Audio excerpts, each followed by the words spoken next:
Assalamualaikum warahmatullahi wabarakatuh.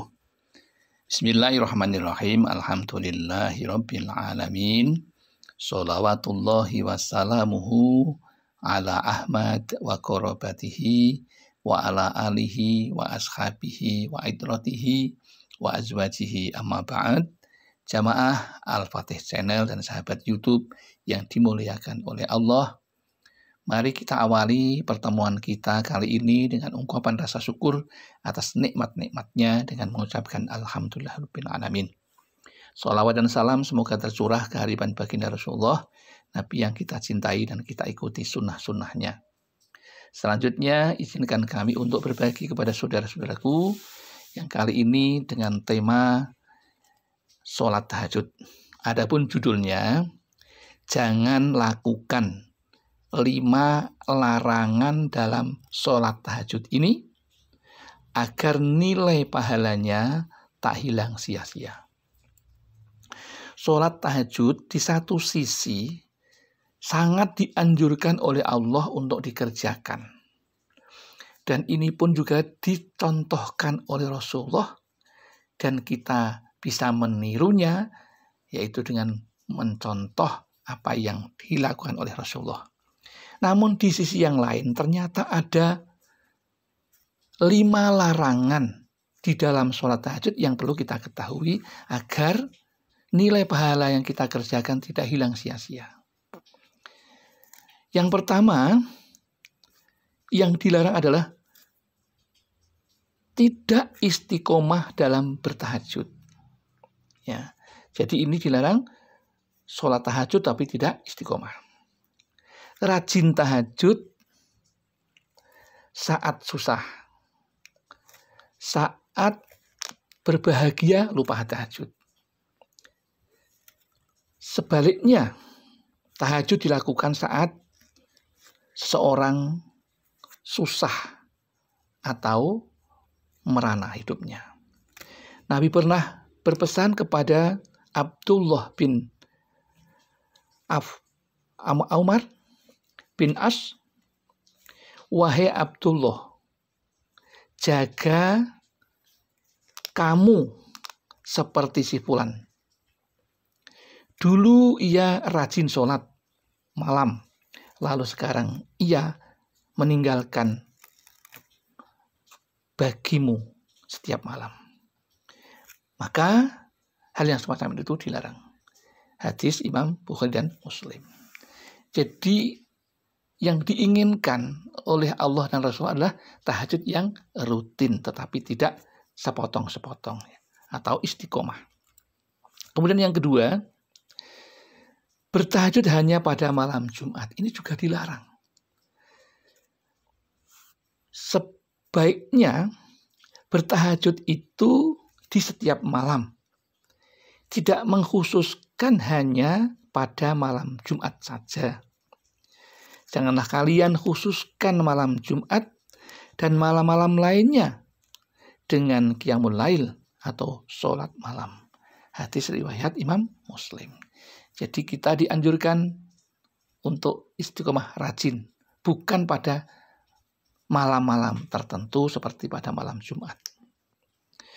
Kemudian larangan yang ketiga, yaitu tidak memaksakan tahajud saat mengantuk.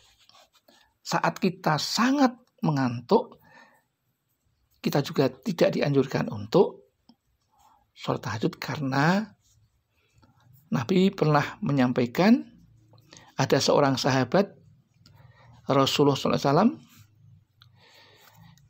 yang bernama Zainab memaksakan bertahajud saat mengantuk sehingga ia memasang tali untuk bersandar saat mengantuk. Rasulullah bersabda, lepaskanlah tali itu, kalian harus sholat ketika dalam keadaan segar.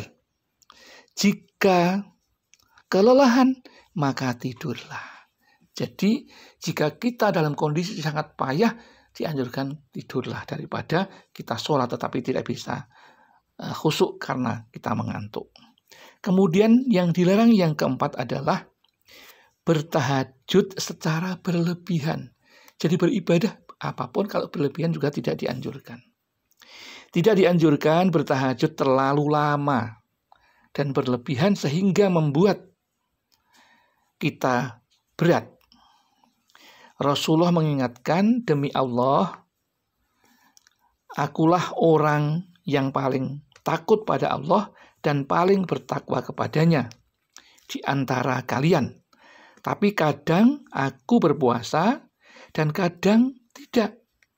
Aku mengerjakan sholat malam dan juga tidur. Dan aku juga menikah. Perempuan, siapa membenci sunnahku, maka ia tidak termasuk golonganku. Hadis riwayat Imam Bukhari dan Imam Muslim. Maksudnya Nabi juga sholat tetapi juga tidur ketika memang tidak kuat. Ya, tapi Nabi adalah orang yang maksum, jadi tidak seperti itu.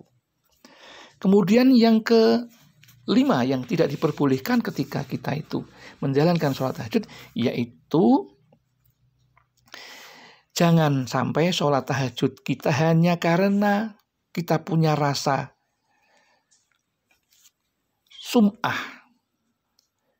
Yang kedua yaitu riya.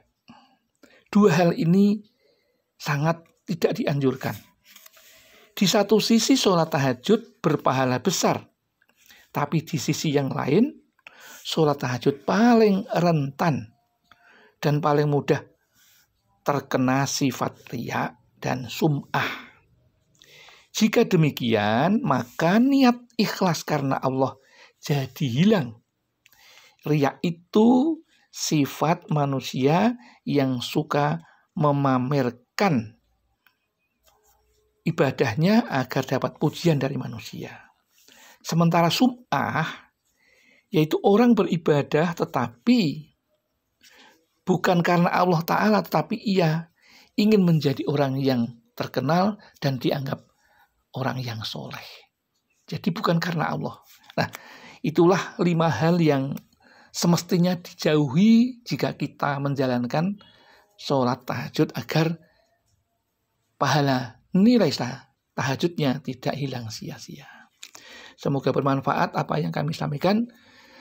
Ada kesalahan kekhilafan kami mohon maaf. Akhirul kalam billahi taufik wal hidayah wal inayah wal barakah. Wassalamualaikum warahmatullahi wabarakatuh.